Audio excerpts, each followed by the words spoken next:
You've got no orders to kill me.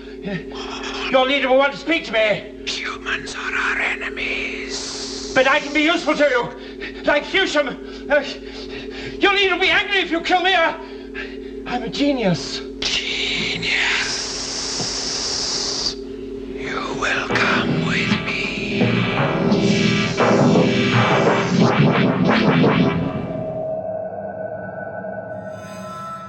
The phoenix was a giant mythical bird of gorgeous plumage. It was fabled to be the only one of its kind and to live for 500 or 600 years in the Arabian desert, after which it burnt itself to ashes on a funeral pile. From its ashes it would emerge with renewed youth to live through another cycle of years. Doctor Who is our modern phoenix. At the end of 900 years, a strange psychological storm rejuvenated his form, changing his character in many ways.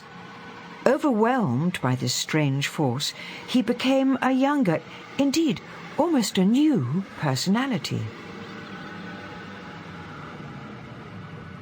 Our new Doctor Who is more with it. He's more switched on, more in tune with the 20th century.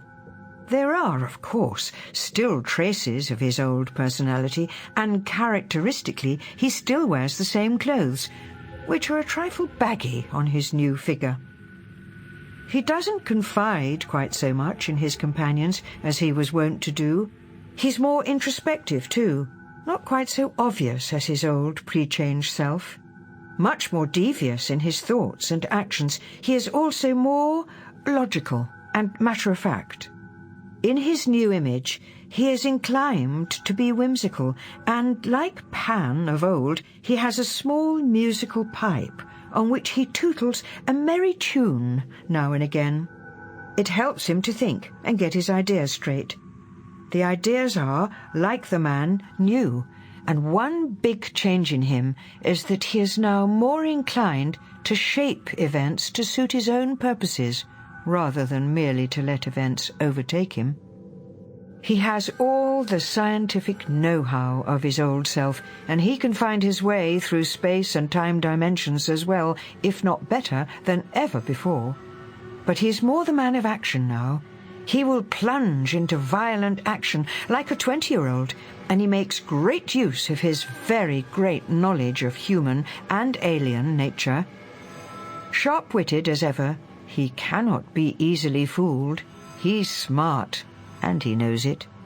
He is just as irritable and touchy as ever, but he's faster on the uptake and very rarely taken by surprise. Doctor Who before rejuvenation was vague and absent-minded, but the now youthful Doctor catches on more quickly, is more direct and impulsive, and doesn't rely so much on inspiration. He shapes his own destiny. In his previous image, he often gave the impression that he was, in some strange way, different from the rest of us.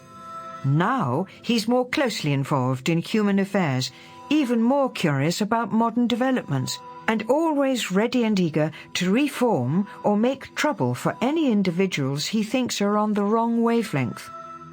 In his previous personality, he enjoyed 900 years of stupendous adventures in his marvellous vessel, the time and relative dimensions in spacecraft.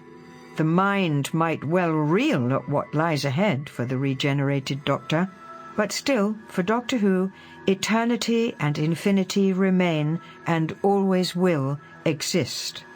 A wanderer in space and time he will always be. He can never settle down to our mundane existence. He must forever whirl his timeless way through the vastness of space and the abyss of time, exploring always new regions, physical and mental, familiar and strange, in his never-satisfied passion to know all and to experience all. But now he journeys with a renewed and youthful vigour, with a sharpened awareness of all the weird and wonderful pieces into which his still erratic piloting of Tardis fling him, and the spellbound mortals he gathers into his orbit from time to time. Polly, the only female passenger on the Tardis, finds it a bit frightening at times, but she has a strong streak of common sense and an increasing faith in the eccentric Doctor's ability to cope with any situation, time or people.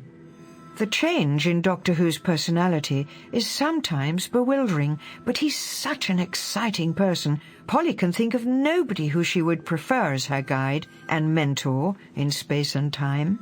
Ben has much less confidence than Polly in Doctor Who's supreme ability. Renewed youth has given the Doctor a complete disregard for danger, Ben thinks, and if there are risks to be taken, Ben would much prefer to choose them for himself. And all this talk of space and time, here and there, before and after, well, it seems to Ben that they're on a mad merry-go-round, and nobody, not even the Doctor himself, knows when or where it will all stop. But who said anything about wanting to get off? It's the most thrilling ride Ben has ever had. Let the merry old world spin round.